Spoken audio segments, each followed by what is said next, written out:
తెలంగాణ రాష్ట్రంలో ఒక అరాచకమైనటువంటి పరిపాలనను దించేయడం కోసం మీ సోదరుడిగా తీన్మార్ మల్లన్నగా 10 సంవత్సరాల కాలం పాటు ఏకమిగిన కొట్లాట చేసిన సంగతి మీ అందరికీ తెలుసు.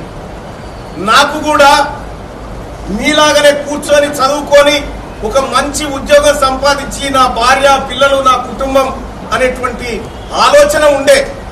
కానీ మీ అందరికీ తెలుసు సోదరులారా, ఎవరో ఒకరు ఎక్కడో ఒక్కట ప్రారంభించకపోతే ఈ అరాచకాన్ని, గత పాలకుల మోసాలని వీటిని ఎవరెండగడతారన్న ఉద్దేశంతో అలా తెగించి రోడ్డు మీదకి వచ్చి కొద్దిగా మీరు జరగండి,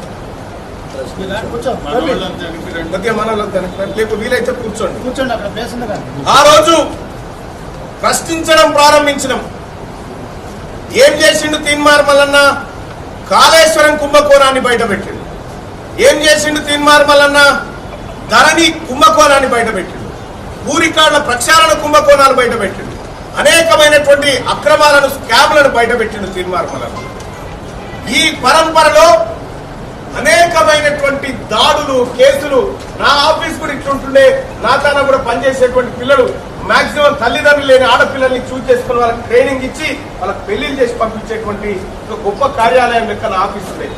ఇలాంటి ఆఫీస్ మీద 4-5 సార్లు దాడులు చేసి, విధ్వంసం చేసి, హత్యాయత్నానికి ప్రయత్నించింది గతంలో ఉన్నటువంటి టీఆర్ఎస్ పార్టీ.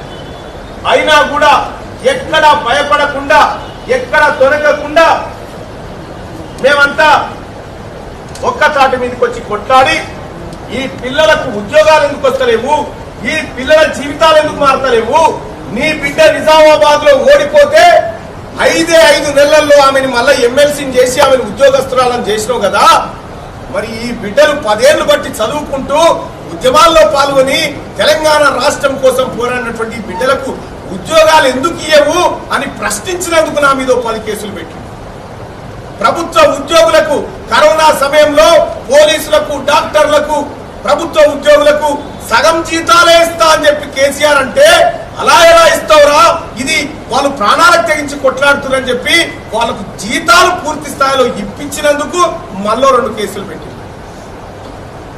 విద్యా వైద్యం గురించి అడిగినందుకు కేసులు, సౌకర్యాలు పెంచమన్నందుకు కేసులు. ఈ రకంగా దాదాపు 70 కేసులు నా పైన పెడితే ఇప్పుడు 56 అయినాయి.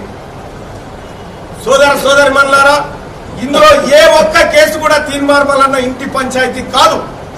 ఏ ఒక్కటి కూడా తీన్మార్ మల్లన్న వ్యక్తిగతం కోసం జరిగినటువంటి పంచాయతీలు కావు. మీ అందరికీ తెలుసు కేటీ రామారావు ఏ రకంగా వ్యవహరిస్తా ఉండడం మీ అందరు చూస్తూనే ఉన్నారు. నిన్న ఇటీవల కాలంలో మాట్లాడుతూ ఆయన,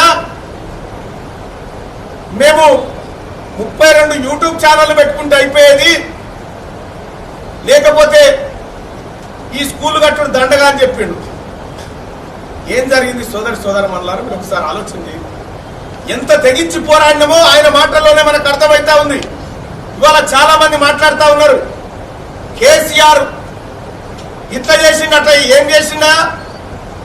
మొన్న పేపర్లో ప్రతి గ్రామంలో పాఠశాల ఉండాలని 208 కొత్త పాఠశాలలను, ప్రభుత్వ పాఠశాలను ఓపెన్ చేయించింది గౌరవ ముఖ్యమంత్రి రేవంత్ రెడ్డి గారు. అలాగే ఈ కాంగ్రెస్ పార్టీ ప్రభుత్వం కాదు.